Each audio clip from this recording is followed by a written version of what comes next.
So I noticed that when you put your clamp on and bolted it to the crash bar, it went all the way up again above the map.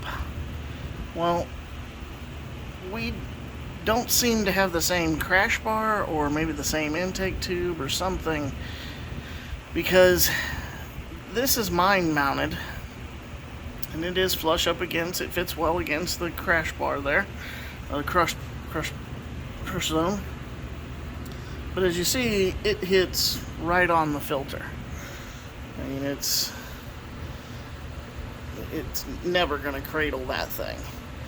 Now, if you took that cradle and cut the bottom half of it off, it might be able to fit and wrap halfway around right there. It would wrap over the part number, and basically one ear of your clamp would touch the map on one side and the other side clamp on there. So let me try to move this with one hand, see how lucky we get.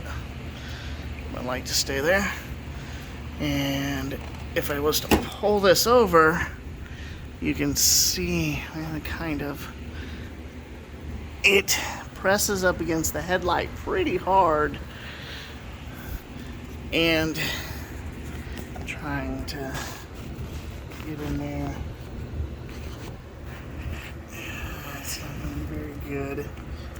Trying to see where that clamp sits now.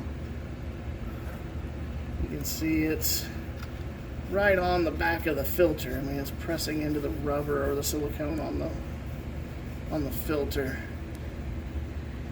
In the video, you're showing it, the clamp is well up past the part number on the tube and up past the map sensor. So obviously there is something significantly different about the US spec cars. It's just nowhere close at all. It's smaller inside diameter on your clamp, and it's a significantly lower on yours than it is on this one. And I mean, I could shave this thing, shave it back, try to cut into that to get that bracket on there, because I'd still like to use at least a zip tie or something to hold it in the position that it needs to be in. But as you see, I mean, it needs to come all the way down and fit that. So I'm afraid I would probably be cutting away almost all of the clamp.